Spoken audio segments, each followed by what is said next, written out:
At exactly 7:12 a.m., a quiet suburban street in Massachusetts began its day like any other. Cars passed, doors opened, life moved forward. But inside one house, time had already stopped.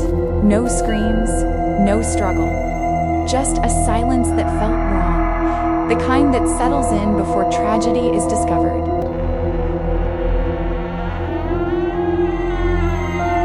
When the front door finally opened, what waited inside would shake an entire town. A 15-year-old girl, a scarf, and a question no one was ready to answer. How does a teenager, new to a country, new to a school, end up here so quickly? Her name was Phoebe Prince. She had moved from Ireland only months earlier. A soft accent, a shy smile, the kind of girl teachers described as polite, quiet, almost invisible.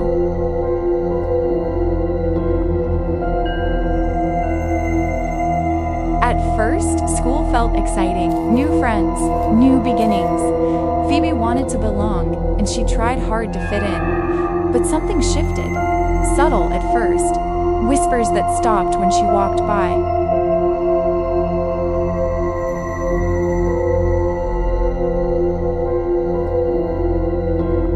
It started with looks, then comments, then laughter that didn't include her. And soon, messages, dozens of them. Phones lighting up late at night with words no teenager should ever read.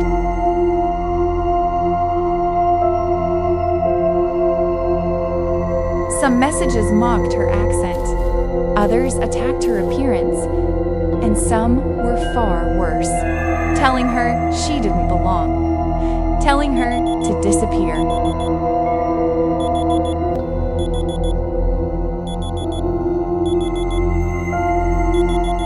At school, it didn't stop. Students followed her through hallways. Name-calling echoed between lockers. Teachers saw tension, but not the full picture.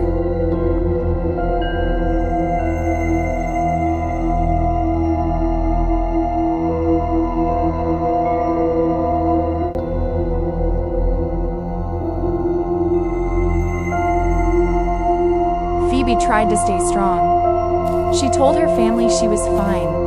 She smiled at dinner, but behind closed doors, she cried herself to sleep.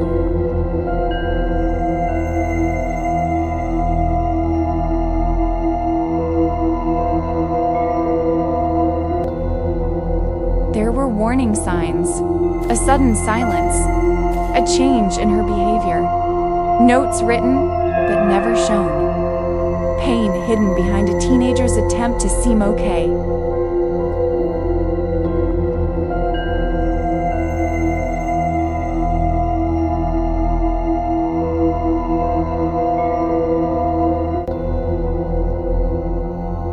Then came the final school day. Witnesses later said she was taunted again, laughed at, called names, even as she walked home alone.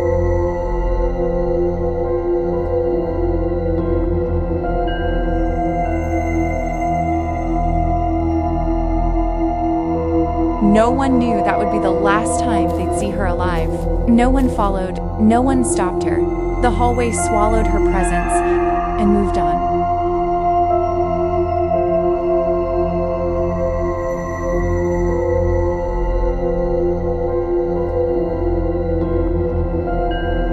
When Phoebe's family found her that morning, their world collapsed in seconds. Police called it a suicide, but the town wasn't ready to accept that word so easily.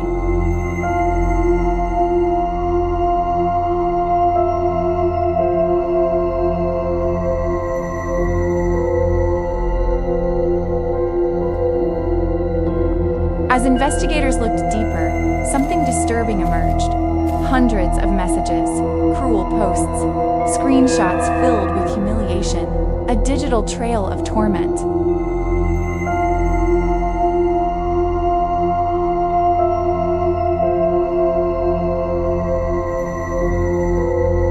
The bullying wasn't invisible after all. It had been happening loudly, publicly. right in front of people who didn't realize how dangerous it had become.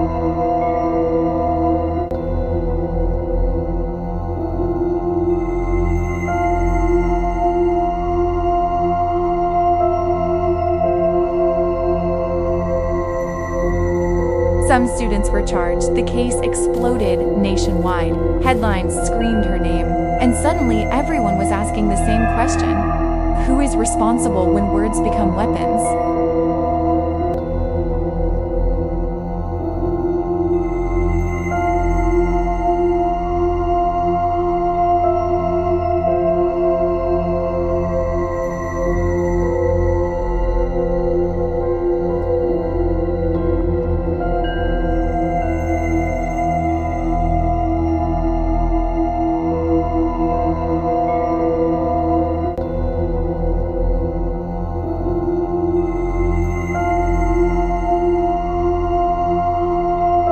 In court, the truth came together piece by piece. Not one person, not one moment, but a constant pressure, day after day, slowly breaking someone who was only 15.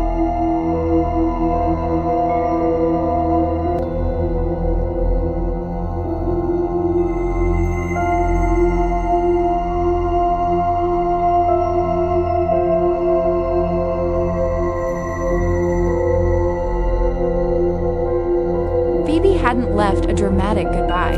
No long letter, no explanation, just the quiet absence of someone who couldn't endure another morning.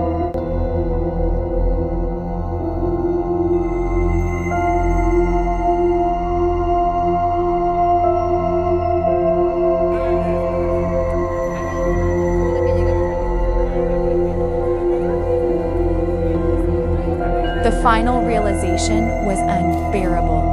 She didn't want to die. She just wanted the pain to stop. And she believed, tragically, that this was the only way.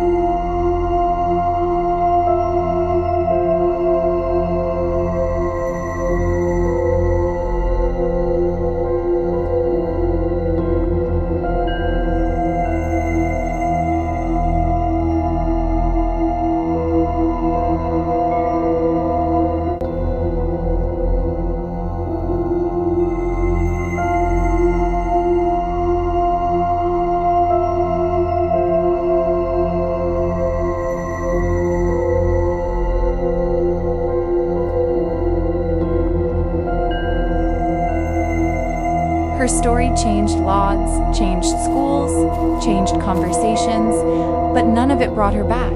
A life lost, long before it ever truly began.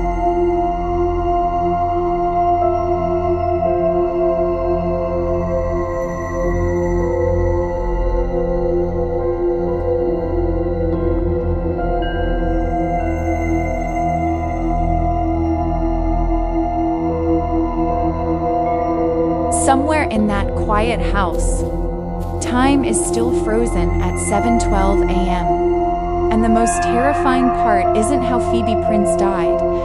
It's how many people heard her suffering and never realized she was asking for help.